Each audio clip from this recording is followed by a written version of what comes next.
let's chat Pilea. Hello, I'm Jacinta from Past That Plant, and today we are going to be repotting one of my favourite houseplants, the Pilea. This plant also goes by the name of the Chinese money plant, the pancake plant, or the coin plant. It is also called the friendship plant because it is so easy to propagate that if you have one, you can easily propagate many more, enough to give to all of your friends. So I grew this Pilea from a pot, just like this one, which I cut off the mother plant and rooted in water. She's grown so beautifully. There is one main stem. These are a few pups that I've left on, and there's lots of tiny babies growing as well. The Pilea is sometimes confused with Pennywort. I often have people messaging me saying, oh, this is growing all over my backyard, it's a weed, and that is a different plant. I have also seen on Facebook Marketplace people trying to sell Peperomia Raindrops as Pileas, which are also a gorgeous plant. I would have one as well, but it's just wrong. So I'm going to use a potting mat because I make a mess. Now, most of my houseplants are in nursery pots, also called growers pots, inside my decorative planter. I prefer to use growers pots because they are malleable, which makes the repotting process really easy because you can squeeze out the plant. You can also change the decorative planter easily. They have lots of drainage holes in them, so you don't have to worry about buying a decorative planter with drainage holes. I'm going to squeeze her out.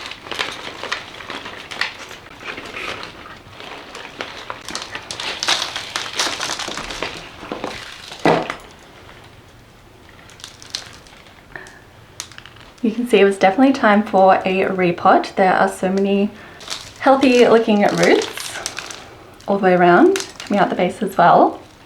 So you can really see I've got the one mother plant, and then there's some larger pups that I've left on, and then lots of smaller ones as well.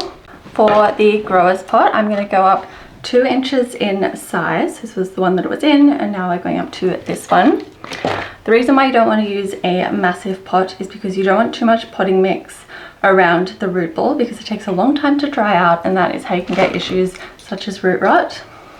So just 2 inches bigger. You can also see that the holes in this one are quite big. So I'm going to go in with some little mesh rounds, which I just put in the base.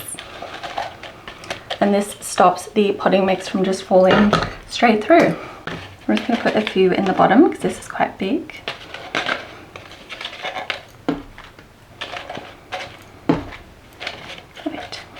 Now this might seem strange, but I like to use a cacti and succulent potting mix for my Pileas.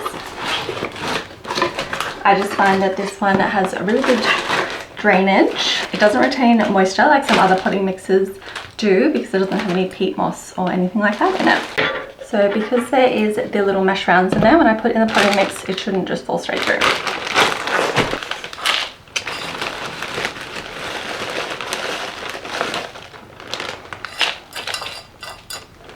Now, some people will tell you need to remove all the existing potting mix when you repot.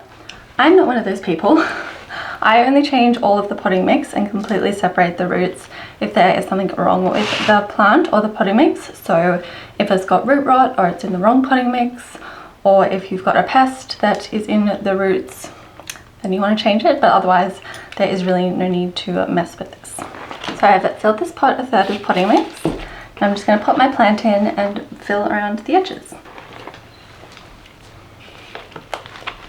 Before I fill around the edges, I'm just going to show you again what the pups look like. So you can see there's a whole bunch. Leaving the pups on is how you will have a really full Pilea.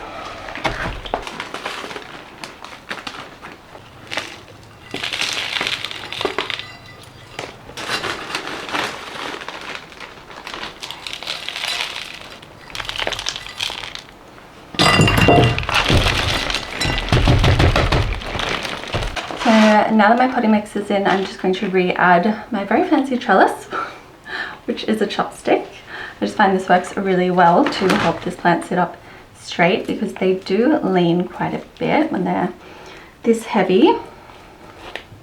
You can of course use a real plant trellis or a plant pole, or I wouldn't use a moss pole, but a trellis is a great option.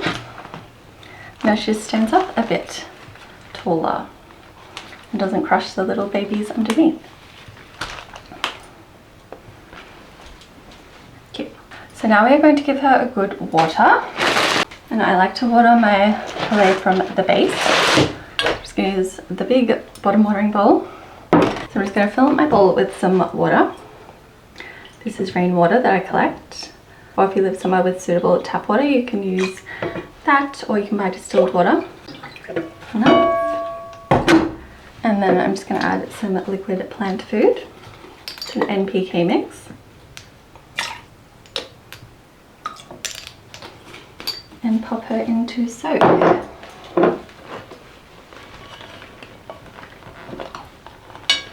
Obviously there's a lot of potting mix which has just gone in dry, so this will absorb quite a bit of water.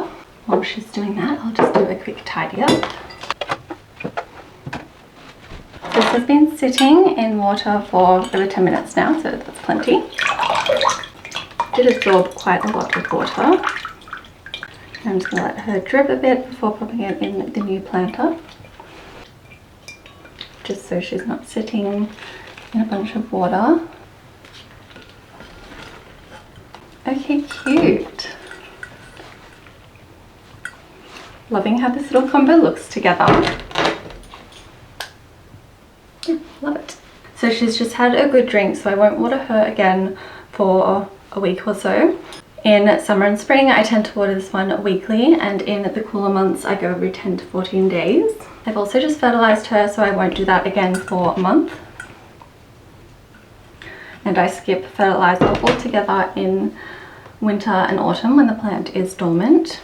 You really don't want to overfeed your houseplants. I know it can be tempting because you may hope that that'll make it grow bigger faster, but if you feed it too often you can damage the plant and get what is called fertilizer burn, which will leave you with ugly foliage, so we don't want to do that. Now I'm going to pop her back in the same spot that she was before. This will just help prevent a bit of transplant shock. She sits in a south-facing window, and I'm in Australia, so she gets the indirect sunlight but is in a very bright spot right up against a window. So these Pilea are indoor plants, which is why they look so perfect, with perfect round dark green foliage. But I do also have a few outside, which are just plants which I had semi-abandoned, which have grown into absolute monsters. So this little beast is one that I have outside on my balcony. You can see she looks a little bit rough. Snails have been chomping on it. The leaves have some discoloration from getting wet. There is some kind of spider sac on that one. I'm Australian, I don't care about spiders. But she's blooming.